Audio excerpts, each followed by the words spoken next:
ওই ডালটা ধরলেই ফুলটা ছিঁড়তে পারবো। মিষ্টি যখনই ফুলটা স্পর্শ করলো, সাথে সাথে গাছটা ছোট হতে হতে মাটিতে মিশে যেতে লাগলো। এ কি হচ্ছে? গাছটা এমন ছোট হয়ে যাচ্ছে কেন? আরে, আমি তো পড়ে যাব। কে কোথায় আছো? বাঁচাও আমায়।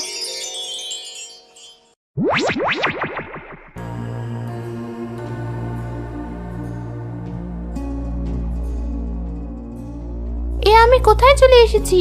আর ওই গাছটা কোথায় গেল? ভয় পেও না কন্যা, তুমি এখন পাতালপুরীতে আছো।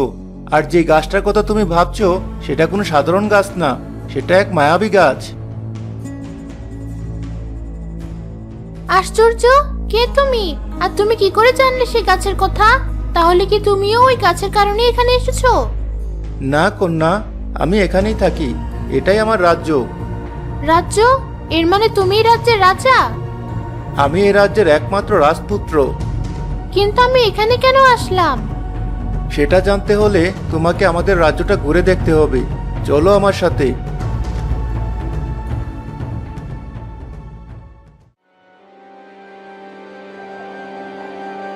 বাহ, তোমাদের রাজ্যটা তো আসলেই সুন্দর। আর এই মূর্তিগুলো তো অসাধারণ। দেখলেই মনে হচ্ছে যেন সত্যিকারের মানুষ। তুমি ঠিকই বলেছ কন্যা, এগুলো কোনো মূর্তি নয়, এরা সত্যিকারের মানুষ। এসব কি বলছো? মূর্তি কি করে মানুষ হতে পারে? বিশ্বাস করতে কষ্ট হলেও এটাই সত্যি। আর এটা হয়েছে একটা ভয়ঙ্কর অভিশাপের কারণে। কি অভিশাপ? চলো আমার সাথে, তোমাকে একজনের সাথে পরিচয় করিয়ে দিই।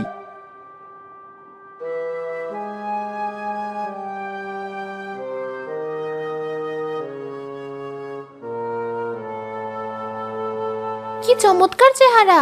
কে ইনি? উনি হলেন আমার মা, অর্থাৎ এ রাজ্যের রানী। কেতো না, তোমার মা আসলেই অপরূপ সুন্দরী। কিন্তু এবার তো বলো, কেন তোমার মা সহ রাজ্যের সবাই এমন পাথর হয়ে গেছে?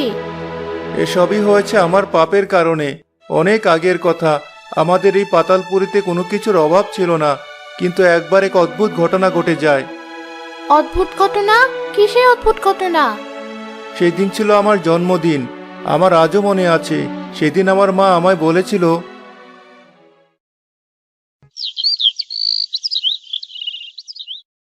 অপূর্ব, এসো আমার কাছে। এই তো মা, আমি এসেছি। বলুন, আমায় কি করতে হবে? দাসী,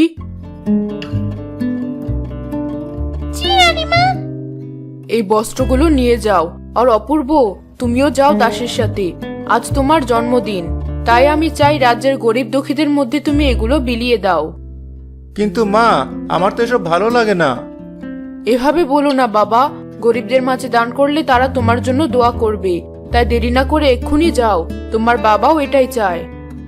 বেশ, আপনি যা বলবেন তাই হবে।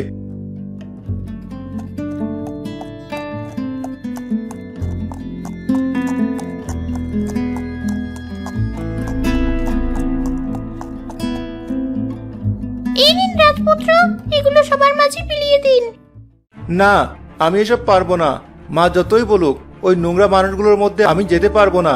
যাদের গায়ে সারাক্ষণ ঘামের গন্ধ, যারা ভালো পোশাক পরে না, তাদের মাঝে আমি যাব না।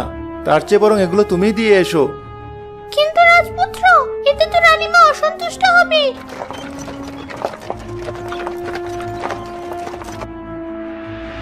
ঠিক তাই, দাসী তো ঠিক কথাই বলেছে। বাবা, আপনি কেন শুধু শুধু কষ্ট করে এখানে আসলেন? আমাকে তো আসতেই হতো, কিন্তু এসব কি শুনছি অপূর্ব? যেই গরিবদের কারণে আজ আমরা রাজা রানী, এমনকি তুমি রাজপুত্রের আসনে বসে আছো, তাদেরকে আজ তুমি ঘৃণা করছো? এটা ঠিক না। কিন্তু বাবা। কোনো কিন্তু নয়, চলো আমার সাথে। রাজার কথায় রাজপুত্র কিছু বলতে না পেরে তার সাথে চলে গেল। এরপর এক এক করে সব গরিবের হাতে পোশাক তুলে দিল।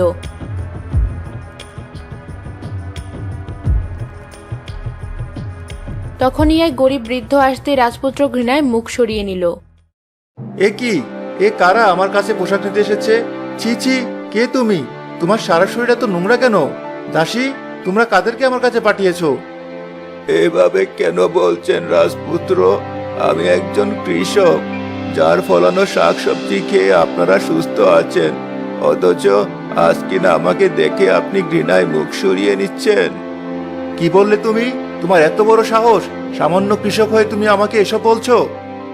রাজপুত্র, চুপ করো। না বাবা, আমাকে কথা বলতে দিন। আপনাদের সাহসী আজ এই সামান্য কৃষক আমাকে এসব বলতে পারছে। তুমি নাকি রাজপুত্র? কিসের এত অহংকার তোমার? বলে যেও না, আজ আমরা আছি বলেই তোমার বাবা মা রাজা রানীর আসনে বসে আছেন, আর তুমি কিনা সামান্য রাজপুত্র হয়ে আমাদের মতো সাধারণ প্রজাদেরকে তুচ্ছ তাচ্ছিল্য করছো। কি বললি? যত বড় মুখ নয় তত বড় কথা। বেশ, এর শাস্তি তুই এখনই পাবি।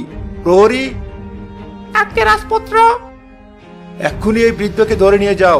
ওকে এখনই মৃত্যুদণ্ড দাও। আমি চাই ওর এই কঠোর শাস্তি দেখে সবাই ভয় পাক, আর যেন কেউ কখনো রাজবাড়ির কারোর সাথে দুর্ব্যবহার করার সাহস না পায়। এসব তুমি কি বলছো রাজপুত্র? দেখুন বাবা, আমি যা করছি দয়া করে আমাকে করতে দিন। কি হলো প্রহরী, দাঁড়িয়ে আছো কেন? এক্ষুনি নিয়ে যাও এই বৃদ্ধকে। আমি এক্ষুনি ওর শাস্তি দেখতে চাই। শোনো রাজপুত্র, এখনই নিজেকে সামলাও, নইলে কিন্তু তোমার এই রাজ্য ছারকার হয়ে যাবে। তাই নাকি? বেশ, আমিও দেখি কে ছারকার হয়। রাজপুত্রের আদেশে প্রহরীরা বৃদ্ধ কৃষককে ধরতে গেলে বৃদ্ধ বলে উঠল, বেশ, এই যদি তোমার বিচার হয় তবে আমার কথাও শোনো। শুনেছিলাম আজ তোমার জন্মদিন, তাই তোমার জন্য দোয়া করতে এখানে এসেছিলাম। কিন্তু আজ আমি তোমায় অভিশাপ দিচ্ছি। যে রাজ্যের অহংকার তুমি করছো, সে রাজ্য নিমেষেই ছারখার হয়ে যাবে। আর এই যে উপস্থিত সবাই, যারা পাথরের মতো দাঁড়িয়ে অন্যায় বিচার সহ্য করছে, তারা সত্যিকারের পাথর হয়ে যাবে। তুমি শুধু চেয়ে চেয়ে দেখবে। বৃদ্ধ রাজপুত্রকে কথাটা বলার সাথে সাথেই অদৃশ্য হয়ে গেল। রাজ্যের সবাই পাথরের মূর্তিতে রূপান্তরিত হলো।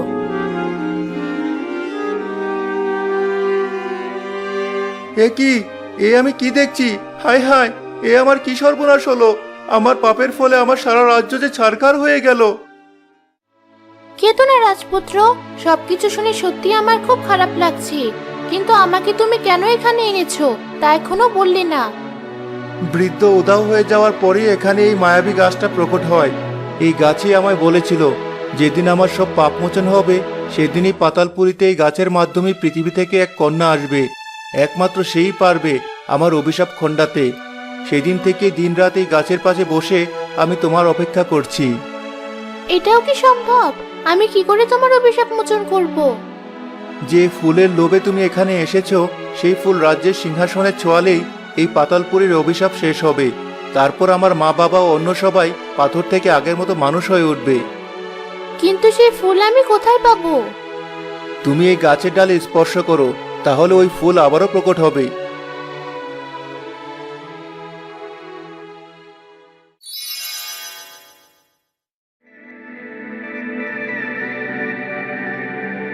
এই তো সেই ফুল। এবার আমাকে সিংহাসনের কাছে নিয়ে চলো।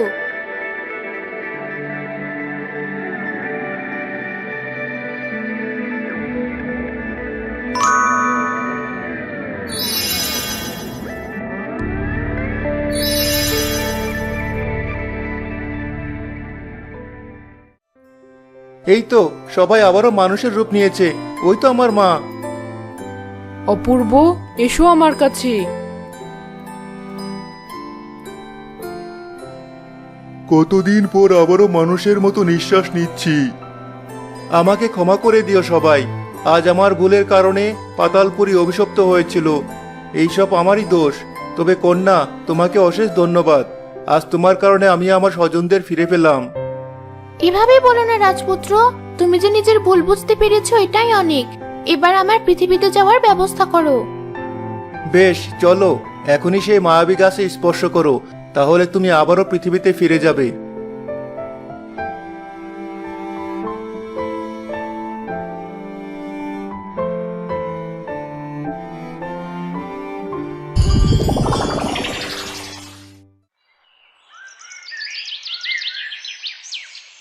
এই তো আমি ফিরে এসেছি। সবকিছু কেমন স্বপ্নের মতো মনে হচ্ছে। কিরে মিষ্টি, এখনো এখানেই আছিস? ওদিকে চাচি তোকে খুঁজে বেড়াচ্ছে।